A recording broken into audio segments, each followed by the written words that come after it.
Well, hello, everyone, and welcome back to the Life with Color podcast. I'm your host, Katie Noyed, and today we'll be launching the Recovery Series part of this podcast. In the Recovery Series, I'll be interviewing people who have experienced eating disorders in different societies around the world. Please note that some of the content in the Recovery Series may be potentially triggering, so listener discretion is advised. But today I'm going to be talking with my dear friend, Josephine Hansen, as she shares about her life in Denmark and her life in recovery. How's it going, Josie? Thank you. Thank you for having me. Yeah, I'm so excited that you're here. And something that's kind of fun with Josie, too, is that she's not only my dear friend, but she's also my host sister as well. So about 8 years ago, I was an exchange student in Denmark, and I stayed with Josie and her family. And it was just such an incredible experience, and my love for Denmark really stemmed from my time as an exchange student.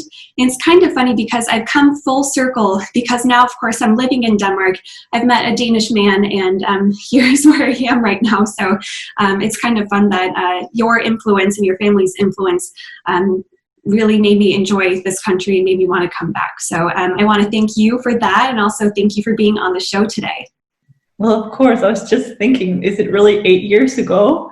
Yeah, it was 2012 to 2013. So that really, time goes quickly, I'm telling you. So, yeah. But I'm going to go ahead and introduce your professional background.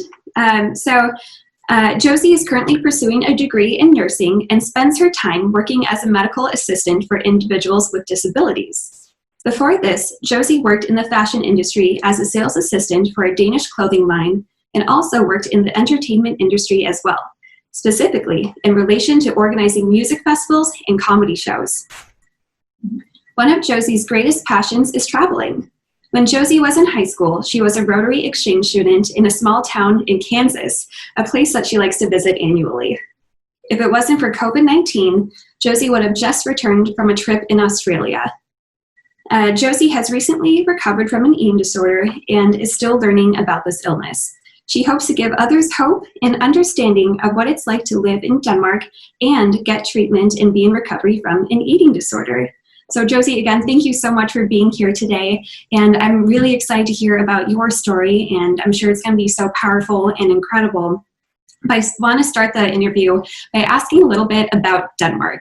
I know before I went to Denmark as an exchange student, there were a lot of people who asked me like, oh, what's the capital of Sweden like? Or, oh, are you so excited to learn Dutch? Oh, that's going to be great. But as we know that's not quite correct. So can you tell me a little bit about your country and its society and all of that? Well, for sure. Well, it's commonly known that actually in a lot of American maps, they don't have the Dane, we don't have Denmark in it. So it's in fact, and no, the capital of Denmark is Nike and all that. But yes, we are in Scandinavia and the northern Europe.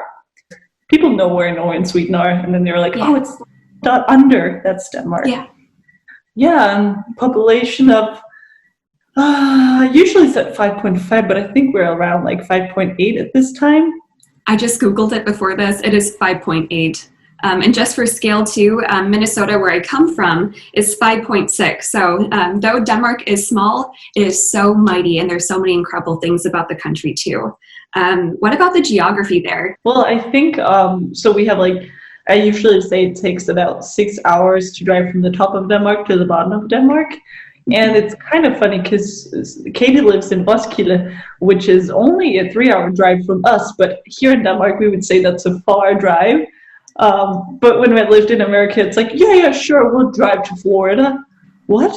You know what I mean? Oh, it's different. But also, they have, if you ride the ferry, then it's a high tax with going on the ferry. So it makes sense. It makes sense. And what's interesting too is that you're never more than 52 kilometers away from the water here. So that is really exciting to me because, the Danish coast is beautiful, sometimes a bit chilly, but also very, very pretty as well. And if you're not speaking Dutch, you are speaking what? Det er, vi snakker dansk. Du snakker dansk, yeah. Oh, jeg prøver at snakke dansk. I'm trying to speak Danish, and it is a difficult language to say the least, but slowly but surely I'm creeping my way up, so. is doing very well. So Oh, you're sweet. You're sweet. And also, something that's really interesting about the Danish society is that you guys have free education, you have universal healthcare, and you have a social security system that really cares for its people. Of course, that comes with high taxes, but overall, what can you comment on in terms of the society and its structure? well, I was about to say one of the things that I also told people about in the States was, I don't actually just go to school for free. I actually get paid, is kind of what we would say. We get in school, which pays for school, which help us pay for apartments. So I think that's very wonderful that we don't have to pressure ourselves in a society that's already pressing us enough. Um, let's say, what is it? We get like maybe like $800. I would say around that a month, which is a huge help, and all around the society is just super helpful. And um, for the most part, it's just such a relief to think that if I get an injury or if whatever happens to me, I don't have to be in a financial bad situation afterwards. So I think that's what like lifts up the whole society. We have ups and downs all through the society, but we always we know we have a really good support system. Yeah. Yeah, yeah. I think with the education too, there are so many people who I've met who are Danes or who are internationals in Denmark. We're just casually getting PhDs. In the US, I don't think I knew anyone who was just casually getting their PhD.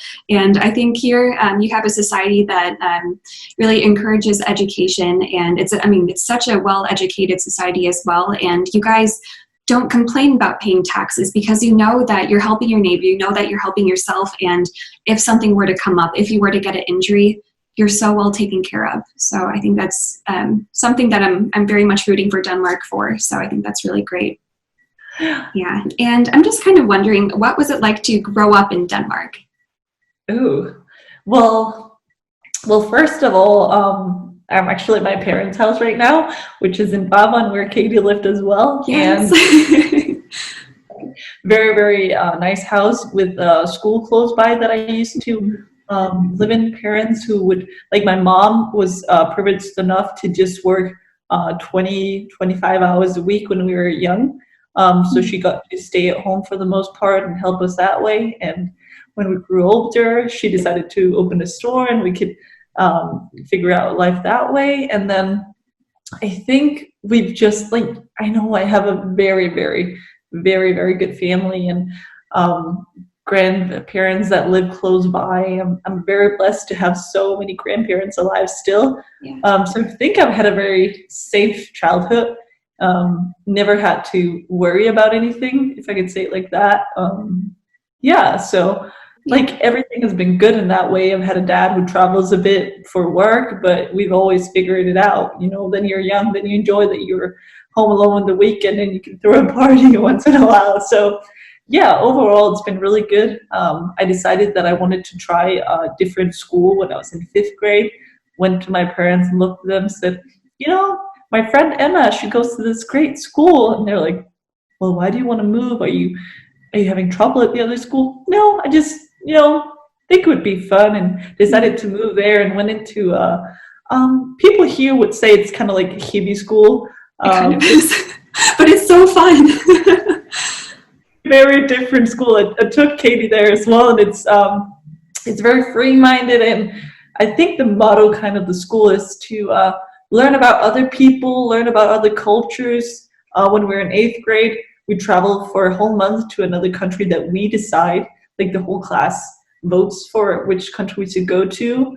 And it's kind of like you group up with a couple of friends, like maybe we should go to this place. And so we ended up going to Namibia and learned a lot from that. Another whole aspect of that is that we have to earn money to go on this trip. So all through, from kindergarten grade, your parents help financially a little bit, but then when you get older, you have to take jobs. So we play a lot of music at the school as well. We would play in band and just, always having to learn and experience things. So I don't think that my educational, book-wise, I didn't learn as much as my peers in the other schools, but I think I took a lot of great lessons with me from that school that I would not be without. Yeah, yeah. Well, I've also visited that school and was blown away by how, I mean, it's called Aarhus Free School for one, and that it just means that's a more free alternative school, but it really empowers the kids. And I think also when you're raising a family in Denmark, correct me if I'm wrong, but Danes are a little bit more open with their kids, and they kind of treat them like young adults, and they ask for their opinion and they consider their opinion. It's not such a hierarchy in terms of the parents always know what's best versus the kids. Well, of course, they very well might, but they give their kids a chance to develop and become their own and have their own voice too. So that's something that's really exciting about the Danish society, and I saw that from your school as well. But kind of switching into your life right now, what is it like to live in Denmark as a Dane right now? Oh, well, as a young adult, it's focus is very much about what is next in your life and what do you want to study, what do you want to become. At the same time, I feel like I have the freedom to explore and do whatever I want. I was not pushed into education right away. I had a few years before I studied nursing where I could do. I actually just worked as in a daycare, and did all kinds of side jobs that you want to do and traveled a little bit. So I don't feel like there's this pressure to go straight on to study or anything. So that was really helpful for me, because then I figured out that nursing might be a really good thing. So I studied for 2 years, and then I decided that I wanted to try something else as I was into project management at my other school, and we were in this paid group of individuals who would create parties, would create live podcasts, and anything we would want for this. So that kind of helped me figure out, okay, I want to start things. I like this whole project building. So then when a friend of mine who's now a really, I was about to say well known, but that's not. Yeah, he's a very he's well known in Denmark. He's well known in Denmark. His name is Nolan Kukusa. He offered me to be his personal assistant. It was clear for me that would be a fun opportunity. And then I started going into that. While we were working together, he got more and more famous. And for me, at the same time, I didn't have enough hours with him to just work for him. So I would take another job working as a saleswoman for a new clothing brand. And that kind of developed into September last year, when I was going to say everything went downhill for me.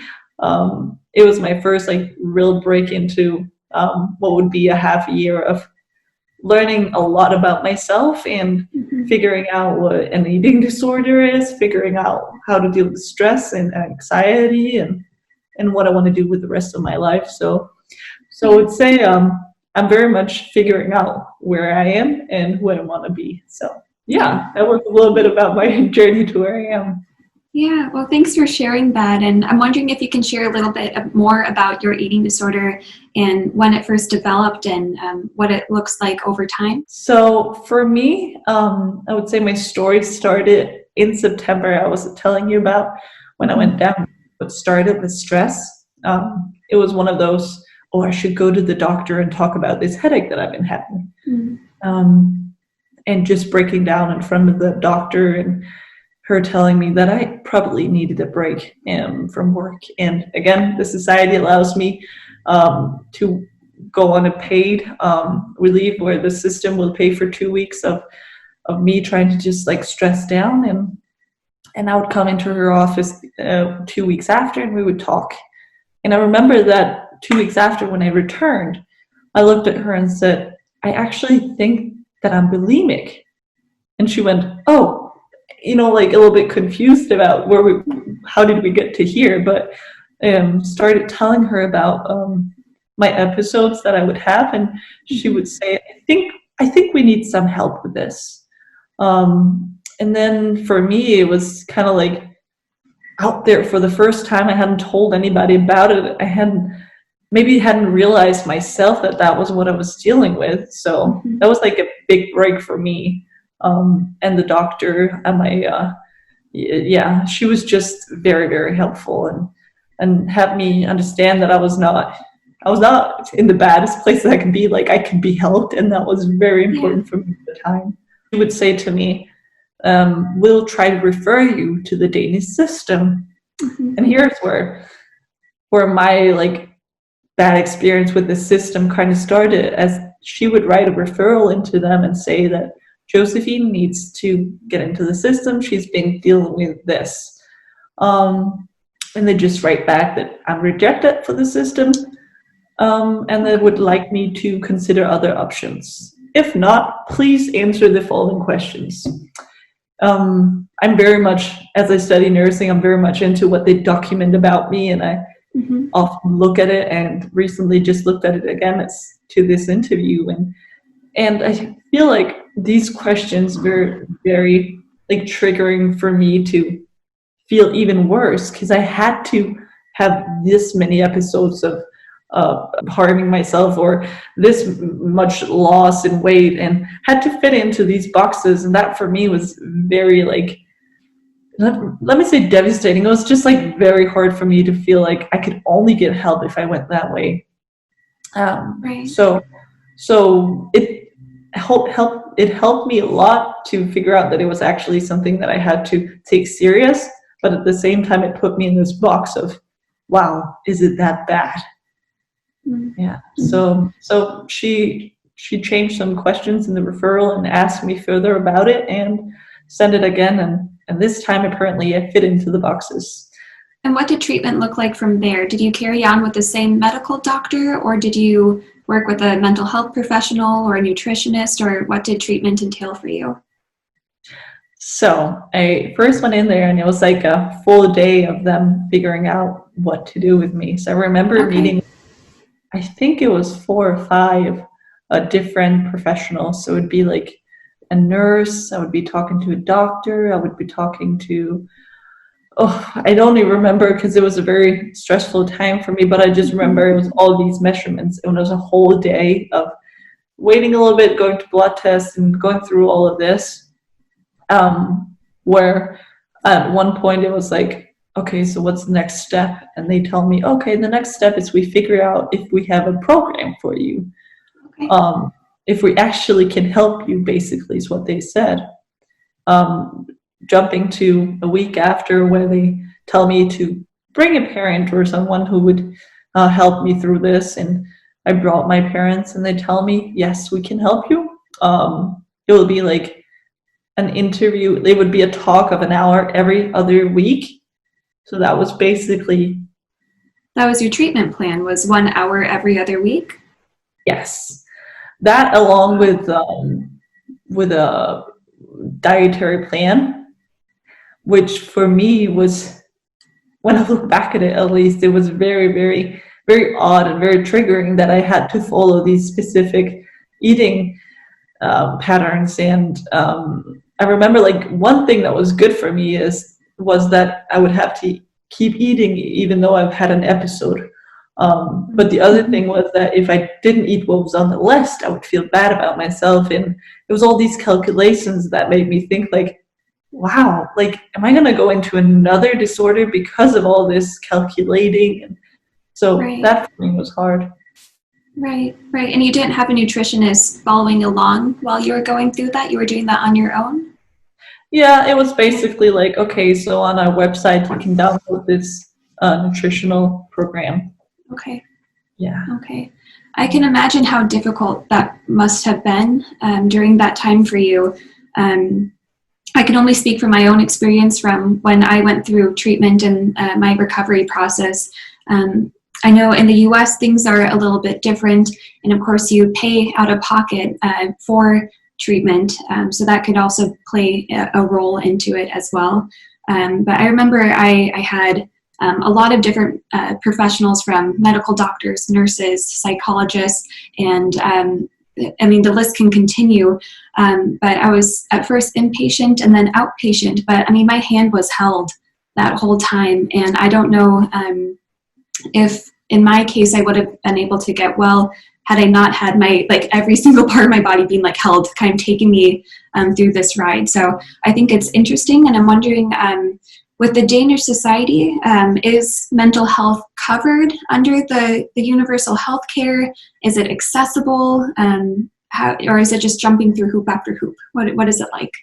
It's definitely it's free as the other healthcare. But again, it's the whole. I know you talked about it in your first the ICD, the how you define whatever disease you have, and it's kind of like fitting into these boxes. Yeah. It wasn't only the eating disorder, and that's what I was using you as help to say, like, I don't feel like this is the only thing that I'm dealing with. And I kept telling them this at the system, and they're like, okay, we'll try to refer you to the other department then, because you have the eating disorders department here, and then you have the anxiety and depression disorder here, and then you have the stress over here, and like so on. So they're very split up in departments, and they don't cross over very, very well. So that was very hard for me, because I felt like I needed to deal with the stress and the anxiety before I could deal with all the other things. I think it's interesting with the Danish system and with your experience specifically that when treating eating disorders, from what I'm hearing, it sounds like you don't recognize the anxiety or the depression or the potential trauma that would have happened. It seems like you're just treating the eating disorder and not the other factors. And with eating disorders, there's high rates of comorbidity, meaning it's common if you have anxiety and depression and an eating disorder or even OCD. So from my perspective, that it's interesting, and I would be curious to know a little bit more about the Danish system too, and to see how that works too. But also, let's shift a little bit to your recovery. What is recovery like for you every day, and what does that look like? Well, first of all, I think the first step of recovery for me was telling people. Because then I had people helping me in this process. So I remember telling, of course, actually my mom and my sister as the first people, so they could help me through this process, because for me, like, social networking is one of the most important things in my life, and I definitely needed them. So I feel like they were the biggest part of my recovery overall. I also now have a boyfriend who we actually met during this crazy time. He was like my true, like, he was always standing up for me and helping me and talking to me and listening about it. And then I had a very close group of 10 like friends that I brought in maybe a few weeks after I had been dealing with this disorder, and brought them around dinner table and said, guys, I need to tell you something. I have an eating disorder, and it includes this and this and that, and being very specific about what it meant to me, and that I wanted them to actually look into it, because for me it was also a learning experience. Like, as I said, I still don't know the full extent of what it means to have a eating disorder. So it was very important for me that people started looking into it and found these TV shows or documentaries that would tell about it. So I had that help, because at one point it felt like I had to teach people where I still needed things. So that was really hard for me. So a big part of my recovery was actually, for example, my mom coming to me and saying, like, do you need help with, I read somewhere that it's really good to always have a stocked up fridge, because then you'll never, and I was like, yeah, that would be really, really nice. Thank you for that. So it was like these points where people would help me rather than I would have to inform people of what I needed. It sounds like you have a lot of support with your family and your wonderful boyfriend. And of course, you know that I'm always there for you too. But how has that been? Because I know you and I both do like to have control over things too. How has that been, kind of letting go with your recovery process? I talked to a psychologist after, and I told her that sometimes I feel like in this golden frame where I know I put myself in, that I want to paint it more and more golden for every day, because I want to be in this perfect image. And as I told her, I'm like, I want to just like pop out of this image and jump into another perspective, because this was me moving out from my beautiful apartment downtown Aarhus with most gorgeous everything was like perfect and full-time job. Like everything was rolling to moving out on the country. Like I live far away now, like Yeah. in this most quiet place. So I would say I'm this whole letting go. I'm getting good at it in that sort of way because I feel like that's me letting go. And then this whole sense of knowing that I have bad days is okay. Yeah. Like back in the days, I would plan, like I would plan, okay, I work Monday, Tuesday, Friday, the whole week. Mm-hmm. So if I'm allowed to relax for this time, this is where I get sick. I'm only allowed to, what I mean? Like, I'm only allowed to have a headache, or I also deal with migraine. Migraine is supposed to come between this and that Okay, time. I'll schedule my migraine. It'll be great. I'll be out for those hours. I'm back to work.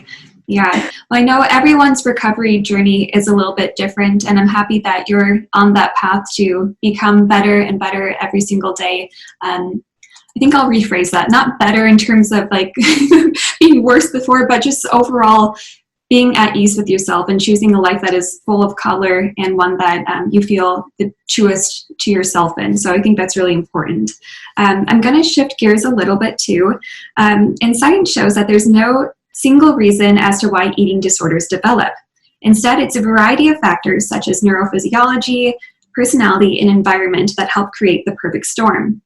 And as this podcast seeks to examine the intersection between eating disorders in different societies around the world, I'm wondering if you can share what kind of environmental or societal ideals there are in Denmark when it comes to nutrition, appearance, and health, and all of that. Oh, that is such a good but very big question. Pick one thing. So, first of all, I think that Denmark is a country of people living actually quite healthy and being active and knowing what's supposed to be the good way of living, which is also kind of like what creates the issue. Yes. Like I think it's actually Katie who helped me understand that 1 out of 4 people that start a diet turn it into an eating disorder. And this was kind of like, wow, it's kind of like unsettling because we live in this culture of constantly being reminded that you need to go on a diet and you need to look this way and don't forget to exercise. And so I think, of course, my whole life has been a part of why it suddenly turned this way. I think what's interesting with the Danish like healthy lifestyle, I know with a lot of people when they go into it's not a diet, it's a lifestyle, then it can also it's the same thing, it's a diet. And in Denmark, I think if you are lucky to have a garden in back, there's people growing their own cucumbers and their own tomatoes, and it's local and it's sustainable, and there's a lot of fantastic things, but that can be triggering. And I think in Copenhagen, about 50% of people, 50% of Copenhageners bike to and from work every day. And so it's natural, this movement, it's a part of the society, it's everywhere around you. But you're right, if you're triggered by that kind of thing and that constant healthy talk and you should do this, you should do that because it's the correct way to live or the healthy way to live, it can be kind of triggering too, for sure. And also the process of now we have to, like, there was back in the days, it was like you have to look slim. That was the most beautiful you could be in the society of Denmark. And now it's kind of like the fit version. So now you have to be fit, you have to have the muscles and be. And I had a boyfriend at the time who was like very, very handsome, big guy.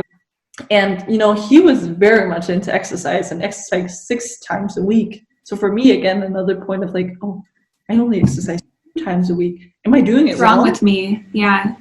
Why not be like that? But of course, for me, it was prioritizing differently and being healthy in other ways. So for my life, I think there's been these small triggers, but they all add up. Yeah, for sure. But I am more than sure that the stress of it all, of course, led to me going down with stress and figuring out that I'd actually been dealing with this whole thing for, I think I calculated to being like more like 10 years. Yeah. So maybe I hadn't been in full blown, what do you say, like A full-blown eating disorder, but in the past you've had. I've had experiences with bulimics or being bulimic myself earlier, but for me, it was not, that was not it. That was just that was just me taking control. Yeah. So yeah, so I'm learning a lot about it right now. Let me say that. Yeah. And something you've mentioned a few times, you've said the phrase "going down with stress." In the U.S., we don't have the same type of, we don't recognize it the same way. I should phrase this.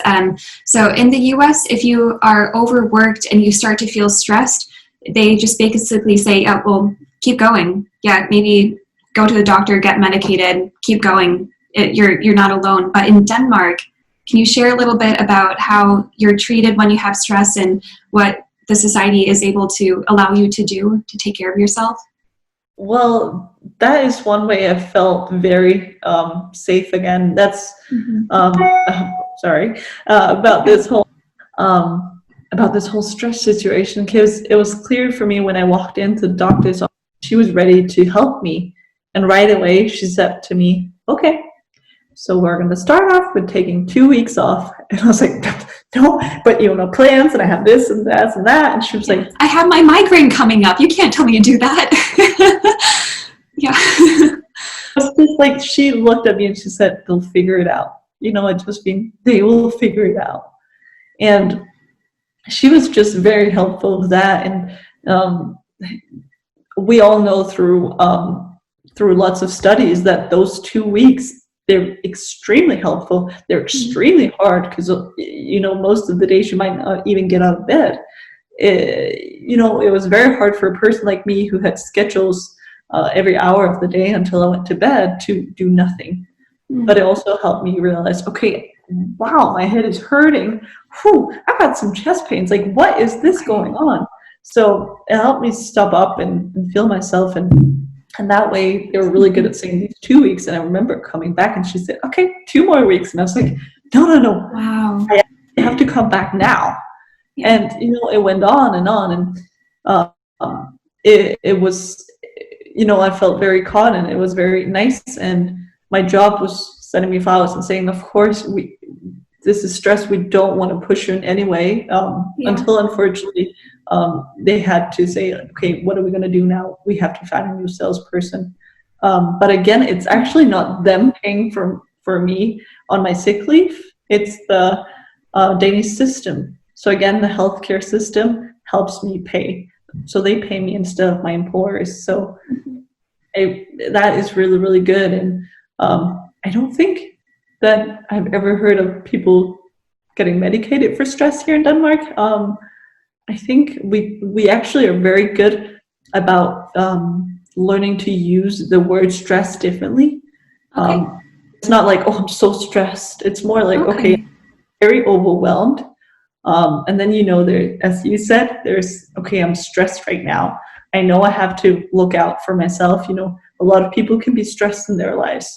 And then there's going down with stress, which is where you stop working or whatever happens to you. So I think we're good at acknowledging that in Denmark, and knowing that it's a process to get back to again. And when you start up, you talk to your employee, "Okay, we're going to start you maybe 10 hours a week.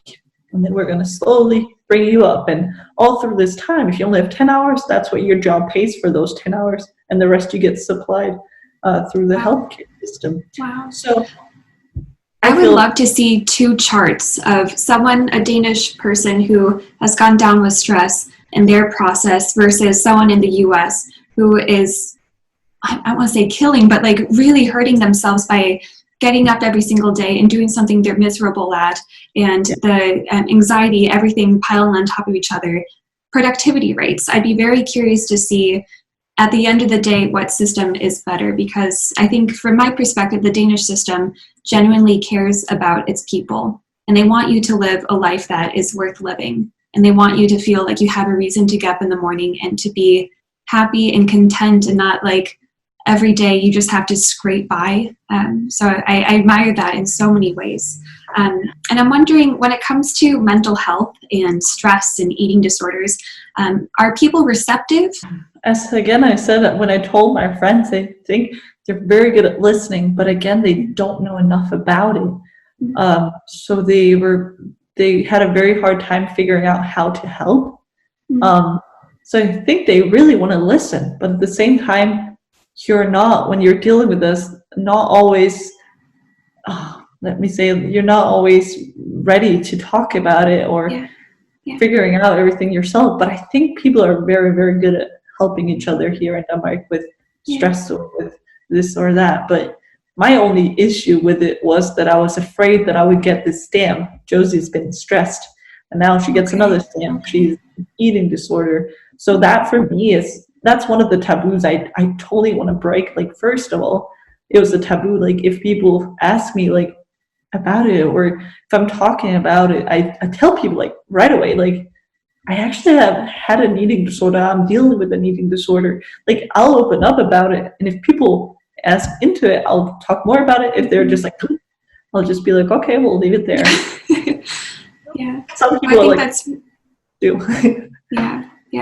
I think it's really brave that you feel comfortable sharing your story and sharing a little bit more, because in the US too, there's a little bit of a taboo, and not everyone wants to hear about eating disorders. I know we have a podcast revolving around eating disorders, but it is a topic that a lot of people, they don't know a lot about, and they want to know a little bit more about it. And maybe they have a friend or their cousin or someone who has had it, and they don't know how to approach it. So I'm just so excited that you're on the show today to talk about it, and hopefully your friends and family and whoever else wants to listen can learn a little bit more about it too. That's why I was so thrilled about you making this podcast, because it's so important.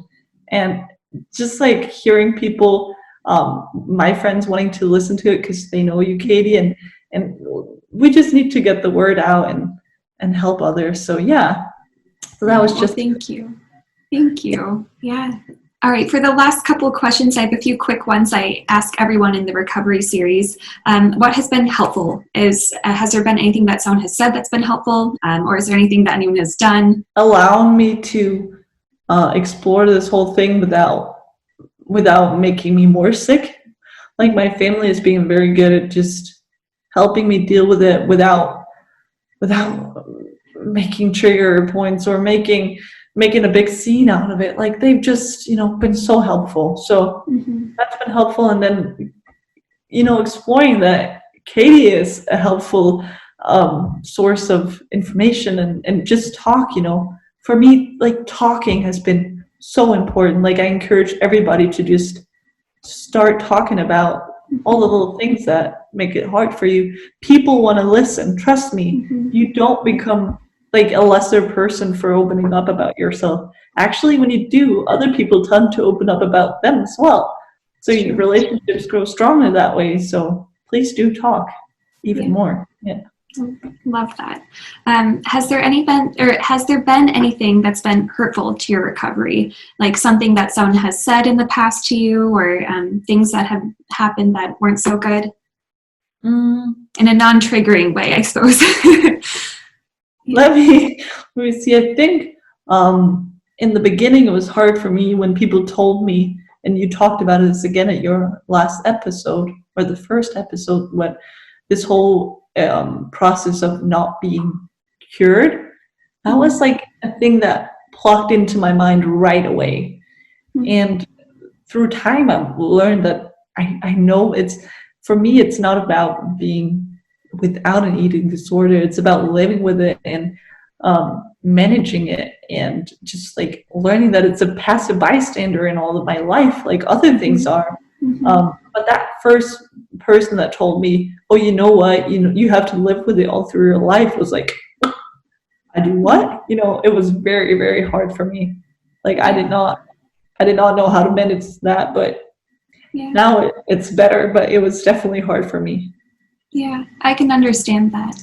And I will say that there are times when you will never ever think about it. as you go along with your recovery. That's happened with me. My eating disorder voice was silent for many years, and during Corona times, like many people in recovery, it popped up again. I'm like, ugh, I thought I was done with you. But sometimes if it's times of big strains or big change or stress or anything like that, it can pop up. And then just, like you said, you have to recognize it and be like, okay, it's you again, hi, and then go about your life in the most genuine and healthy way possible for yourself. Not healthy, like over healthy, but true wellness for sure. And the last question is, do you have anyone or advice for anyone who's currently struggling in Denmark or around the world? Oh, so I was actually thinking about this because I've not been good at using like like societies, or not societies, what do you call it? Like, sorry, here's my English, not too well. You're great. What are you talking? I mean, this is Josie's second language for everyone who's listening right now. So Josie is obviously fantastic.